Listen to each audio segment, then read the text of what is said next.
Je me souviens d'une phrase que Lex Luthor a dit, je crois que c'était à la fin de BVS, c'était « Dieu est mort ». Et là j'ai envie de lui répondre « Non Lex, Dieu n'est pas mort, puisqu'ici, Dieu se nomme Zack Snyder ». Salut à toi, aujourd'hui tu l'as compris, plein feu sur Zack Snyder's Justice League. Voilà, Justice League, Snyder Cut, appelle-le comme tu veux, bref. Je vais te parler de ce film, c'est l'heure de la critique, sans spoiler. Alors personnellement, pour revenir un petit peu sur le projet, la Snyder Cut, c'était un projet vraiment ultra ambitieux, parce que c'est vrai que depuis pas mal d'années, les fans réclament à corps et à cri la fameuse version de Snyder qui avait dû donc se barrer pour laisser la place à Joss Whedon, qui était donc la version de 2017 qu'on a eue et assez catastrophique, on va pas se mentir. Donc c'est vrai qu'il y avait une grosse attente des fans. Personnellement, j'aurais jamais cru qu'un truc pareil pouvait arriver. C'est-à-dire que Warner décide vraiment de céder et de dire bah, vas-y c'est bon, on va finalement faire une version d'auteur. Et j'ai envie de dire merci à HBO Max d'exister, parce que oui, hein, clairement, on va pas se mentir, hein, si la Warner a fait ce film, c'était avant tout parce que ils ont un galère un petit peu de thunes, enfin surtout leur société mère, AT&T, qui sont un petit peu en galère de thunes, du coup ils comptent beaucoup sur les projets de Warner et leur plateforme de streaming HBO Max, pour un petit peu rentabiliser, renflouer les caisses. Et quoi de mieux que de dire vas-y on va balancer la version que tout le monde réclame à corps et à cri directement sur HBO Max pour générer un paquet d'abonnements et donc un paquet de... Donc c'est vrai que c'était assez inespéré, surtout que visiblement, enfin vu à quoi ressemble le film, Snyder a eu vraiment carte blanche pour faire vraiment l'idée de sa Justice League, vraiment faire ce qu'il voulait. Je pense bien sûr au cadrage 4/3 du film qui est assez nouveau pour un blockbuster de cette envergure. Il y a aussi, tu vois, toutes les bandes annonces, notamment la chanson Hallelujah, qui était une des chansons préférées de la fille de Snyder, donc Autumn Snyder, bien sûr, pour ceux qui n'ont pas suivi, sa fille qui s'est donc suicidée pendant le tournage de Justice League de 2017, et voilà, qui a dû partir un petit peu pour aller faire son deuil, et du coup laisser le bébé à Joss Whedon. Donc il y a plein de trucs comme ça, je pense évidemment à la durée de 4 heures, hein, aussi, et ça on va en reparler parce que c'est vachement intéressant. Personnellement, quand ils ont annoncé la Snyder Cut, j'en avais un peu rien à foutre, parce que je me suis dit, au final, ok, un réalisateur c'est super important, évidemment, mais au final on va avoir quoi? Ça va être juste une version longue, comme on a eu pour Batman v Superman. Ils vont nous rajouter juste une demi-heure ou une heure, et puis basta. Donc ça, je comprenais pas trop, parce que je me disais, ça peut pas être bien, en fait. Dans ma tête, c'était vraiment ça, dans le sens où ça ne peut pas être bien, pour la simple raison que l'histoire de Justice League, de la version Whedon, bah, elle était pas ouf, en fait. Ça manquait cruellement de péripéties, ça manquait vraiment d'enjeux forts, ça manquait de Darkseid, qui était absolument pas présent dans cette première version. Puis bien évidemment, ça ne répondait à rien, notamment sur tout ce qui avait été teasé dans Batman v Superman, sur le cauchemar de Bruce Wayne, justement sur ce futur un peu post-apocalyptique. Voilà, il y avait vraiment Snyder, on voit déjà dans cette version que, voilà, dans la version Snyder, il y avait vraiment une idée de départ. On sent vraiment que Snyder avait pensé ça comme une trilogie d'ailleurs, qui a donc été annulée après l'échec de Justice League de Whedon. Mais, enfin, j'ai envie de dire, si tu charcutes, je veux dire, un film, automatiquement, il va pas faire des bons scores au box-office, quoi, c'est logique. Et donc Warner revient, 4 ans après la version de Whedon, et rappelle Snyder pour faire sa version. C'était quand même assez inouï. Et bordel de merde. Incroyable. Incroyable. Jamais j'aurais pensé ça.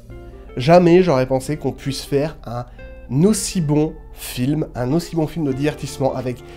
Enfin, le film n'a plus rien à voir, évidemment, avec la version de Whedon, puisque bah, forcément tu rajoutes 2 heures de plus, et en plus de ça, la majeure partie des plans qui avaient été reshootés par Whedon ont totalement disparu. Donc, du coup, ça change complètement le film, puisqu'en fait, du coup, le truc, c'est que tu rajoutes déjà 2 heures au film, donc déjà t'as un métrage beaucoup plus long, avec un développement de personnage voilà, qui va avec. Et surtout, t'enlèves tous les plans pourris qui ont été faits par Whedon, voilà, les plans pourris qui n'ont plus rien à voir avec l'histoire de base de Snyder, et en plus son étalonnage au niveau de l'image et tout ça. Tu vires tous les plans de Whedon, ce qui représente quoi, 60% du film, et grosso modo, tu gardes 1 heure sur la version Whedon, tu gardes quoi, 1 heure, quoi, à peine. Et tu rajoutes au moins 3 heures supplémentaires. De nouvelles images, complètement inédites. Évidemment que c'est pas seulement un remontage comme ça, surtout qu'il y a eu des reshoots, notamment avec la scène du Joker et tout ça. Il y a eu quelques reshoots en plus, donc c'est vraiment un nouveau film, clairement. Et cette nouvelle version, on voit vraiment les différences. C'est-à-dire qu'on le ressent déjà dans la dynamique des scènes d'action de Snyder, dans son étalonnage au niveau de l'image, qui n'a plus rien à voir, qui a un étalonnage beaucoup plus sombre. On retire justement tout l'humour qui avait été rajouté par Whedon, parce que la Warner, voilà, faut faire une sauce à la Marvel pour attirer du monde. On te remet dans l'ambiance ultra sombre qui avait été mise en place dans Man of Steel et BVS. On te rajoute également l'ancien compositeur, hein, puisque c'est Junkie XL qui a repris le rôle, et là franchement ça fait ultra plaisir parce que les musiques sont magnifiques, là où dans la version de Whedon c'était Danny Elfman qui a repris un petit peu, qui a fait absolument n'importe quoi sur les compositions, on va le dire, hein, parce que Danny Elfman avait notamment composé le thème de Batman dans les Batman de Burton, puisque Danny Elfman travaille beaucoup avec Tim Burton notamment. Mais le souci c'est que t'avais déjà une composition qui avait été mise en place sur Man of Steel et BVS, donc par Hans Zimmer et Tom Holkenborg, enfin Junkie XL maintenant, mais il se fait plus appeler Junkie XL apparemment, et du coup Danny Elfman lui a fait un petit peu son truc à sa sauce, et il a dit bah fuck Hans Zimmer, fuck Junkie XL, moi je vais reprendre mon thème de Batman de l'époque. Mais c'est là que c'était complètement bidon, parce que tu mets en place justement des thèmes de personnages qui sont incroyables, et justement on va revenir un petit peu sur les thèmes, notamment celui de Wonder Woman. Donc du coup Zimmer et Junkie XL, ils se cassent le cul à mettre en place des thèmes musicaux bien spécifiques pour chaque personnage, et Danny Elfman il dit bah non, moi j'en veux pas, et je reprends mes thèmes à moi. Ça colle pas une seule seconde. Donc voilà, une raison de plus pour dire que la version de Whedon était vraiment moisie. Personnellement, je l'ai même revu avant de me mater Justice League Snyder Cut, parce que je voulais vraiment voir toutes les différences, et c'est incroyable à quel point la version de Whedon est une bouse totale.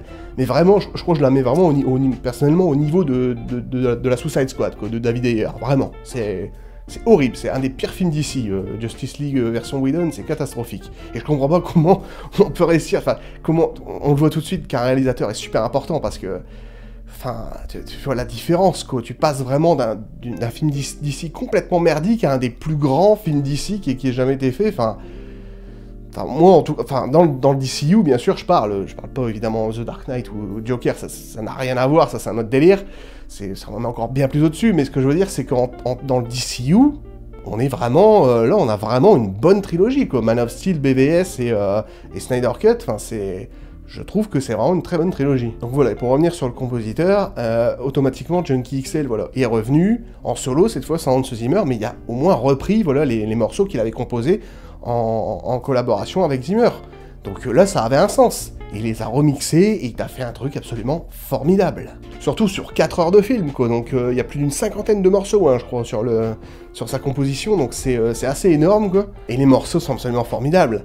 Ils sont absolument formidables, que ce soit le thème de Superman qui revient, le thème de Wonder Woman, qu'il a repris justement, cette fameuse guitare électrique qu'il avait composée avec Zimmer. Voilà, il a repris sa guitare électrique et il l'a associée à... Alors, je sais pas trop comment appeler ça, mais moi j'appelle ça des chants de... Tu sais, un peu les chants du Valhalla, tu vois, comme pour des funérailles vikings, enfin je sais pas, en tout cas ça m'a fait cette impression-là, ce fameux thème là, de Wonder Woman maintenant qui rajoute des chants, en plus d'avoir la guitare électrique...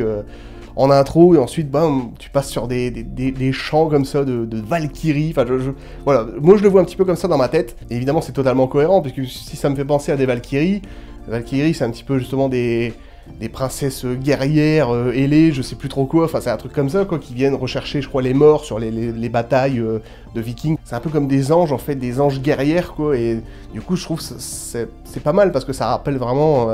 Le personnage de Wonder Woman, quoi, qui est une Amazone, une guerrière. Et tu vois, c'est vrai que les musiques, c'est vachement important, hein, parce que ça donne vraiment une autre dimension à la scène, et avoir de bonnes symphonies, quoi, qui vont derrière, qui sont ultra dynamiques, et enfin, qui suivent vraiment le ton de la scène, j'ai envie de dire. Ça change tout, en fait, ça change vraiment toute la scène, quoi. Alors après, il y a la question de la durée. Quand ils ont annoncé justement que le film serait super long et ferait près de 4 heures, ou voire même plus, bah, c'était quand même assez fou, donc tu sentais déjà bien la patte d'auteur, et que Warner avait vraiment laissé carte blanche à Snyder pour faire sa version. Moi, personnellement, j'ai pas du tout trouvé le temps long, parce que je trouve le film excellent.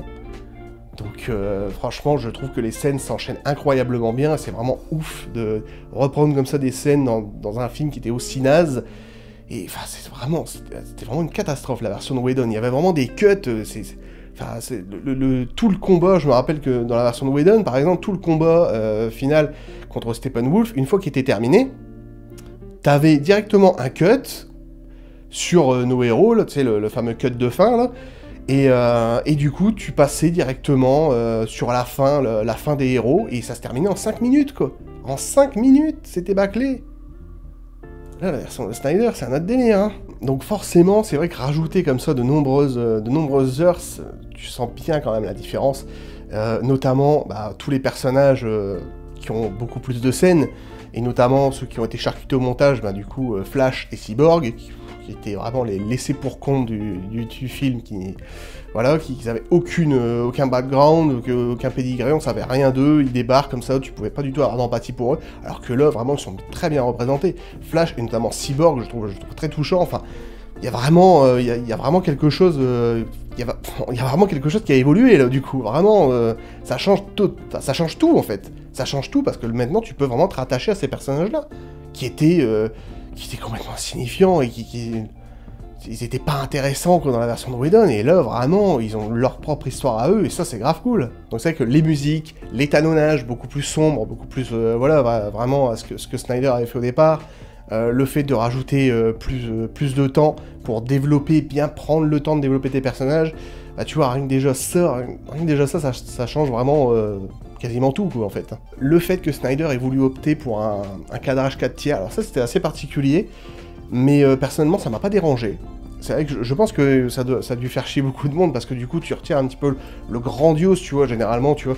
Notamment, je pense à Christopher Nolan, qui fait des films en IMAX, donc qui tourne en pellicule 70 mm, pour donner justement un ratio beaucoup plus grand, tu vois, un truc assez grandiose. Et là, Snyder revient justement un petit peu sur un ratio de télévisuel de l'époque, quoi. Mais tu vois, c'était quand même intéressant, parce que effectivement, même si tu retiens un petit peu le grandiose, en largeur, t'as un certain grandiose, mais en longueur, du coup. Puisque tout paraît beaucoup plus grand, beaucoup plus haut, forcément, puisque l'image n'est pas étirée comme on peut l'avoir en 16/9, quoi. Du coup, ça permet quand même d'avoir de jolis plans. Et d'ailleurs, je trouve que dans cette version Snyder, il y a vraiment des plans de ouf, hein. Tu vois la différence entre Whedon et Snyder.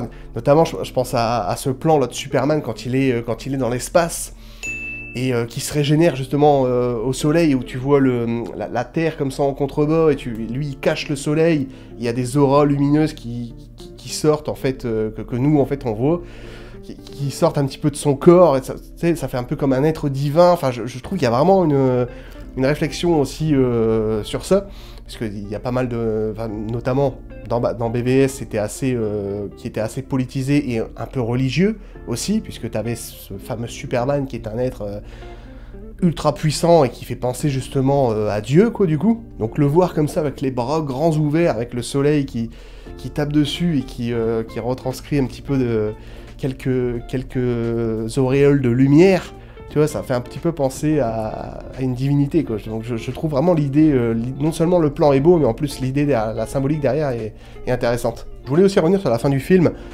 sans spoiler, mais tout le combat contre Steppenwolf, dans la version Whedon et la version Snyder, putain, enfin, tu regardes, il n'y a pas un seul plan qui a été repris de la version de Whedon, hein. Enfin, tous les plans sont complètement inédits, où ils ont été, je crois, changés au montage. Enfin, certains ont été changés au montage, mais il y a des plans complètement ouf. Vraiment, le combat est beaucoup plus dynamique, déjà, et dure beaucoup plus longtemps. Les enjeux sont dingues, et quand tu vois, justement, arriver le final de ce combat, comment le truc se termine, non mais ils avaient une idée de scénario comme ça. Ils avaient un scénario comme ça, et ils l'ont pas mis dans la version de 2017. Mais ils sont ouf, quoi. Enfin, vraiment, chez Warner, ils font vraiment n'importe quoi, enfin... Ils avaient un scénario comme ça, et notamment, là, avec Flash. Putain, enfin, c'était génial, quoi.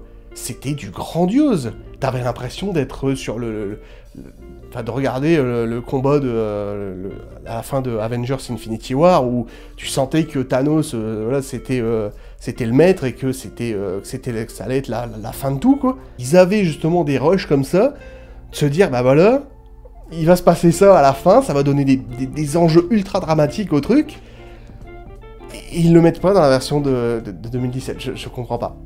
Je comprends pas, putain, c'est génial, quoi, c'est génial, la fin de ce combat est absolument géniale. T'as vraiment des péripéties qui sont complètement dingues. Mais vraiment, on est vraiment sur un truc... Enfin, moi j'ai vraiment l'impression de me retrouver au moment du claquement de doigts de Thanos dans Infinity War, quoi, enfin... Vraiment. Je voulais aussi parler du fameux... Enfin, de la suite, enfin de la pseudo-suite, hein, puisque là, en ce moment, il y a le fameux hashtag Restore the Snyderverse qui est en train d'exploser Internet, qui a battu des records de nombre de tweets à Hollywood, qui a battu le record qui était détenu par le hashtag, c'était Avengers Endgame, qui détenait le record du plus grand nombre de tweets. Il l'a complètement dépassé, donc on est à plus de 1,5 million de tweets, enfin, je crois, uniquement sur Twitter, je crois, il me semble, enfin, sous ce hashtag, justement, Restore the Snyderverse, donc c'est complètement ouf, parce que, bah oui, Snyder nous tease quand même des suites, quoi, au final. Et si tu t'es renseigné un petit peu ces derniers temps, tu le sais, puisque Snyder a dévoilé un petit peu les plans qu'il avait pour Justice League 2 et 3, et ces plans sont complètement ouf. C'est vraiment, les mêmes scénarios que t'as sur les comics Injustice, quoi, grosso modo, donc des scénarios vraiment absolument monstrueux, avec des péripéties de malade. Enfin là, t'es vraiment sur un DCU qui est capable de concurrencer un MCU, quoi. Parce que les péripéties sont complètement dingues, enfin, qui est capable de concurrencer.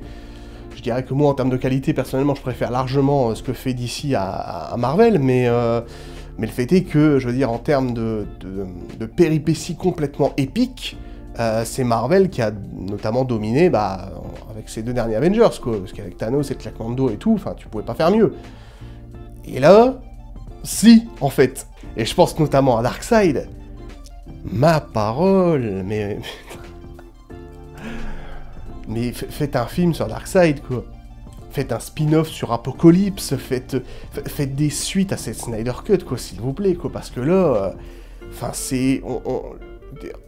clairement, Darkseid, il met Thanos à l'amende, quoi, j'ai envie de te dire. Parce que là où le snap de Thanos, c'était le truc le plus ouf qu'on ait pu voir, mais Darkseid, enfin, lui, c'est pire que ça, quoi. C'est pire que ça. C'est encore bien plus épique qu'on parle d'un destructeur de multivers, mais puissance 1000, quoi, et c'est hallucinant. Et la façon dont, en plus, il est cadré, il est filmé et tout, Darkseid, enfin, moi, j'ai beaucoup aimé, justement, la façon que Snyder a eu de mettre en scène ce méchant.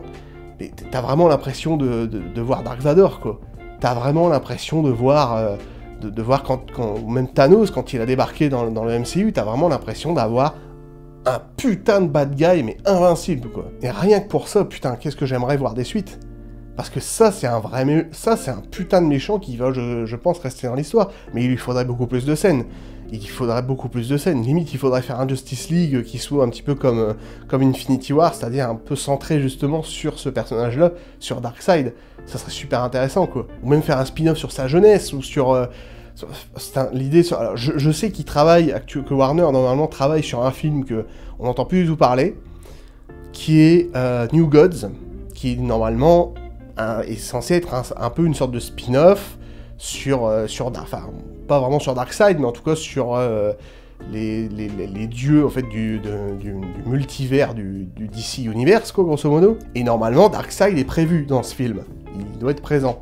Donc après, je sais pas du tout où en est le film, parce que c'est vrai qu'on n'entend plus trop parler, mais normalement, le film était dans les cartons, me semble-t-il. C'était vraiment un truc officialisé, qui vraiment bossait sur ça. Il y avait un réalisateur dessus, je crois, et tout. Enfin bref, ça fait longtemps que j'ai pas été voir des news sur le sujet, mais c'est vrai qu'on n'en entend plus parler. Mais personnellement, j'aimerais grave que ce soit cette version-là, la version de Snyder dans New Gods, quoi, parce que putain, il est terrifiant, quoi. Il est terrifiant. Sa façon de parler, sa façon de marcher, enfin, tu vois, tu sens le mec, il est ultra lourd, enfin, tu vois, c'est vraiment un gros bonhomme, quoi, avec tu vois, sa carrure, et enfin, tout, quoi, je veux dire, son design, et je trouve qu'il y a vraiment quelque chose à faire là-dessus. Et même le peu qu'on en voit de Apocalypse, enfin, moi, ça m'a rappelé notamment Star Wars, quoi, vraiment.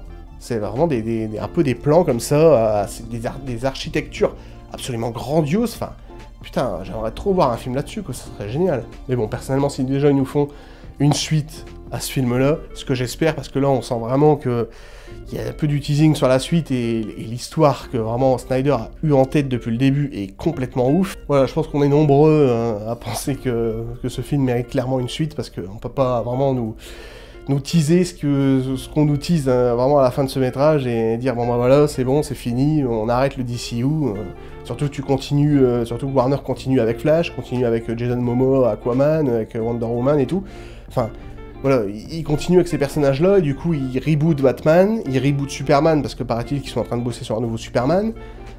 Enfin, c'est un peu compliqué cette histoire, hein. Grosso modo, tu reboots Batman, tu reboots Superman, mais tu reboots pas les autres. Enfin, ouais, c'est pas très cohérent en fait. Et je voulais terminer sur ça, le Joker, Jared Leto. Alors personnellement, dans la Suicide Squad de David Ayer, Jared Leto m'a pas... c'est pas un Joker qui m'a déplu, parce que je trouvais qu'il y avait il y avait quand même des idées intéressantes. C'était un Joker un peu plus bling-bling, un peu plus fantaisiste que celui-là, ou que celui de Christopher Nolan. C'était un Joker un peu plus fantaisiste, c'est vrai. Mais je trouvais qu'il y avait des idées intéressantes, notamment...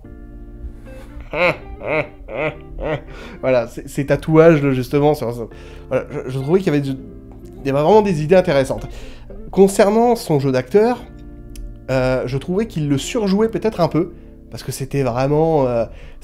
il était vraiment un peu dans un Joker un peu plus pervers, un peu plus chelou, tu vois, qui laissait, tu vois, des temps morts, des fois, quand il parlait, tu vois, t'avais une phrase où il disait justement à Harley Quinn dans la Suicide Squad, c'était...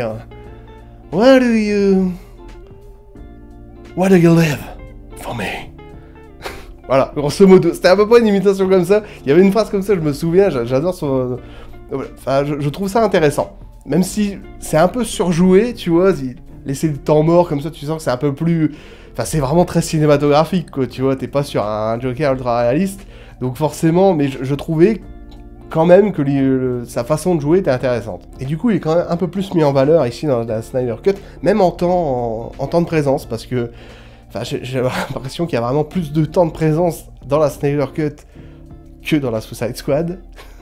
Et c'est vrai que ce qui est cool ici, c'est que bah, on a enfin une confrontation entre Jared Leto et Ben Affleck, ce qu'on n'avait pas eu dans les précédents films, évidemment, sachant que voilà, ça fait partie évidemment des reshoots de Snyder qui avait toujours voulu en tout cas mettre le Joker dans son film, et c'est vrai qu'on comprend pourquoi, parce que, et je vais revenir justement dessus, mais la façon dont il l'a filmé, enfin c'est absolument génial. C'est absolument génial. Et donc c'est vrai que ça fait plaisir d'enfin voir une confrontation entre ces deux-là, et sachant que ça fait un bail hein, qu'on n'a pas vu de vraie confrontation entre Batman et Joker hein, depuis The Dark Knight, hein, puisque dans les autres métrages, dans la Suicide Squad, bah, ils sont pas présents en même temps, et dans Joker, c'est plus un pré-Joker contre un Bruce Wayne qui n'est pas encore Batman, donc voilà, c'était pas vraiment une confrontation entre les deux, c'était plus une confrontation psychologique, mais voilà. Donc c'est vrai qu'on n'a pas eu de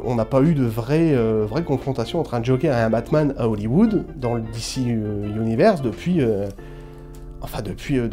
Nolan, quoi, depuis 2008, quoi, donc ça fait un bail. Je parle évidemment pas des animés, des comics, etc., je parle uniquement du cinéma, hein, je crois que tu l'as compris, mais c'est vrai que voilà, ça fait un moment qu'on n'a pas eu de confrontation comme ça, et là, du coup, on s'attendait vraiment à un dialogue ultra puissant, et putain, mais qu'est-ce qui est bon le dialogue, quoi. Moi, j'étais là, devant, en tant que fan de l'univers de Gotham, de l'univers de Batman, et notamment du Joker, enfin... Waouh, quoi. Enfin, je trouve le dialogue vraiment, un dialogue avec Joker, encore ultra psychologique et tout, qui cherche toujours à briser, à en remettre une couche et à briser un Batman qui est déjà complètement brisé, quoi, de tous les bords, quoi. Donc j'ai trouvé que le dialogue était ultra puissant, et la façon dont Snyder l'a filmé, mais c'est absolument génial. C'est absolument génial. Parce que, regarde un petit peu la scène, déjà, il le filme très peu, en fait, frontalement. Tu le vois pas beaucoup en fait le Joker, c'est généralement en plus t'as un putain de coucher de soleil derrière, enfin bref, donc tu vois un petit peu vraiment un reflet de son visage qui est complètement différent, un maquillage totalement différent aussi qui est un peu plus qui est un peu plus horrifique, j'ai l'impression, que dans la Suicide Squad. Je pense notamment à ses gencives au moment où il sourit, tu vois que ses gencives sont complètement ensanglantées, enfin, qui fait vraiment flipper là. Pour revenir sur la mise en scène de Snyder, c'est que il l'a filmé vraiment un peu en contre-jour, et même à certains moments où t'avais des plans de face où il faisait pas la mise au point, en fait. Il laissait justement un flou pour, tu vois, symboliser un peu la terreur et la folie, en fait. Je trouve cette façon de filmer absolument géniale, quoi. Et j'aurais vraiment voulu en voir plus, quoi. Parce que la façon dont Snyder a filmé son Joker est vachement intéressante, quoi. Donc limite, si Snyder devait faire un film Batman avec Joker en méchant, putain, et tu le filmes comme ça pendant tout le film, ça serait génial, quoi. Ça serait génial. Tu fais des plans de ouf comme ça, enfin, Snyder a vraiment bien réfléchi le truc, je trouve. Parce que non seulement le dialogue est ultra puissant, t'as toujours Jared Leto avec... qui a quand même, comme je dis, un peu ce Joker un peu plus pervers, qui est un peu flippant, un peu malaisant, où il laisse des temps morts des fois, enfin, voilà, et tu le filmes comme ça, tu le cadres comme ça à main nue avec des temps morts où il est comme ça, où il regarde comme ça dans le vide, enfin, il est vraiment flippant, que je trouve. Donc voilà, bordel, moi je veux un film Darkseid réalisé par Snyder, je veux un film Joker réalisé par Snyder, voilà, et je veux des Justice League 2, 3, 4, 5, 6 réalisés par Snyder, voilà. C'est dit, je veux tout ça. Restore the Snyder fucking verse. Voilà donc pour mon avis de la Snyder Cut. C'était incroyable. C'était un plaisir monstre, et j'espère, je croise vraiment les doigts pour qu'il y ait des suites, quoi. Pour qu'il y ait des suites, parce que vraiment, il y a vraiment du potentiel, et j'aimerais bien que Snyder aille carrément au bout de son idée et nous fasse une putain de trilogie, en fait, un super scénario qui soit vraiment à la hauteur des attentes, quoi. Donc j'aimerais vraiment en voir plus, et notamment avec tous ces personnages-là, avec Darkseid, avec Luthor, avec le Joker, enfin tout ça mis bout à bout, que je trouve ça fait vraiment un mélange absolument explosif, quoi. Donc voilà, un film que j'ai trouvé personnellement aussi épique qu'un Avengers Endgame, avec des enjeux vraiment dingues. Et voilà, c'est vrai que c'est un film qu'il a fait, je pense ça lui a fait plaisir aussi, je pense, de faire ce film-là, parce que c'est clairement un geek, Snyder, tu le sens, et qu'il n'avait pas pu vraiment faire sa version, je pense que ça devait un petit peu le briser intérieurement. Donc là, qu'il a fait vraiment sa version, et qu'il a en plus dédié à sa fille, ce que je me doutais un petit peu, voilà, c'est un peu normal, quoi. Donc je trouve que il y a une certaine poésie, en fait, derrière son idée. Voilà, c'est tout pour aujourd'hui. Je vais faire suivre cette critique par un petit vlog, aussi sur la Snyder Cut, sur un sujet bien précis que j'aimerais justement développer. Donc voilà, je te laisse la surprise, tu verras, ça sera en voix off, ce sera un petit truc assez sympa. Donc voilà, donc je te retrouve pour cette vidéo-là, pour d'autres vidéos. N'oublie pas de liker, de partager, de commenter, me dire ce que tu as pensé de cette nouvelle mouture de Snyder. Et moi je te retrouve pour de prochaines vidéos. Ciao!